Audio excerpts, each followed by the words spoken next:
Marine. Bonjour. J'ai un peu suivi hier, parce que j'apprécie le championnat anglais, puis en plus on joue pendant les fêtes, c'est assez Exactement. remarquable. Que de surprises hier dans cette journée. Hein.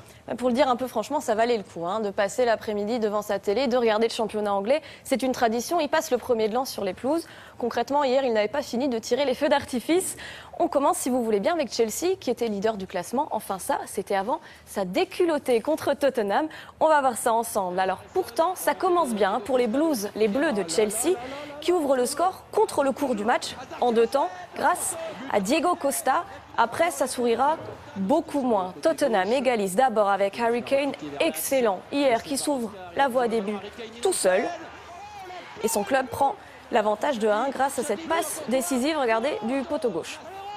Un penalty juste avant la mi-temps et ce nouveau but de Kane qui fait un 180 dans la surface avant de tirer entre les jambes du dernier défenseur. Vous allez voir en gros plan, c'est assez impressionnant.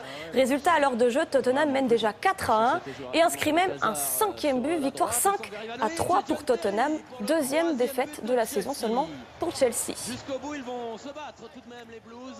Mais c'est quand même la double peine pour Chelsea puisque la victoire de Manchester City en bleu contre Sunderland bouscule un peu le classement général. Vous avez vu ce but de Yaya Touré. Les joueurs de City l'emportent 3-2 grâce notamment à cette tête d'école signé Frank Lampard. Manchester City rejoint donc Chelsea en tête du classement. Les deux clubs sont à égalité parfaite aujourd'hui.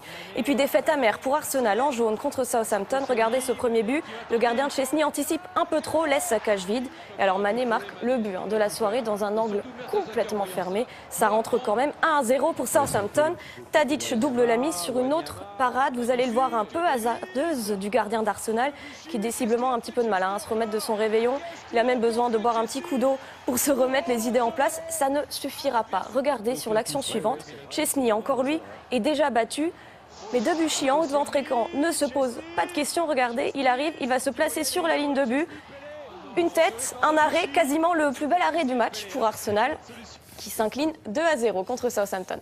Bon, à suivre, en tout cas, c'est passionnant. Maintenant, on va faire un peu de saut, du saut à ski, attention. Je vous propose de quitter le plancher des footeux pour prendre un peu de hauteur. Du saut à ski, vous l'avez dit, c'est la tradition dans la discipline. Là aussi, le 1er janvier, on le passe en l'air. C'était la 2e étape de la tournée des 4 tremplins à Garmisch-Partenkirchen, en Bavière, en Allemagne. Alors regardez, vous allez le voir, cette vue plongeante, c'est celle que vous avez quand vous êtes assis sur la table avant de vous lancer. 35 degrés de dénivelé, tout de même.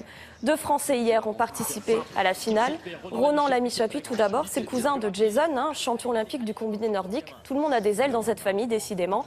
Alors le Français se pose à 114 mètres, il prend la 44e place. 48e place pour son collègue en équipe de France, Vincent Descombes-Sevoix, avec 109 mètres. C'est un petit peu un raté, malheureusement, pour les Français. Ces 2 performances sont bien loin de celles réalisées par le vainqueur, le Norvégien Andres Jacobsen. C'est lui que vous voyez s'élancer à l'écran. 136,50 mètres pour lui. Il remporte ce premier concours en 2015. Voilà, c'est le genre de sport. Vous savez, quand vous êtes parti, vous ne pouvez pas faire demi-tour. Là, ça, c'est. Vous avez plutôt intérêt du à saut à être, ski. Et pour terminer, Marine, accroché. quelque chose d'insolite. C'est ça, une image un petit peu particulière. Ça nous vient des États-Unis. Alors, on vous a parlé, notamment dans les journaux, des premiers bébés de 2015. On va s'intéresser au dernier bébé de 2014. Ça se passe en Ohio. Alors là-bas, le football américain, c'est presque une religion. Regardez, quelques heures à peine après leur naissance, ces bébés sont déjà fans de l'équipe universitaire d'Ohio State. Ohio State qui joue justement en ce moment même pendant Télématin contre l'université d'Alabama. Alors regardez sur la couverture, le message est clair, beat Alabama, battre Alabama, ils ont mis les grands moyens. Entre nous, vous le voyez, ça vaille un petit peu, le résultat du match ne les passionne pas encore. Pour l'anecdote, sachez qu'on joue le dernier quart-temps, qu'Ohio State a pris une petite avance, presque confortable sur Alabama. Comme quoi, 4 bébés et 4 couvertures, ça peut pousser toute une équipe de grands gaillards. Ouais, mais je les sentais pas trop concernés quand même.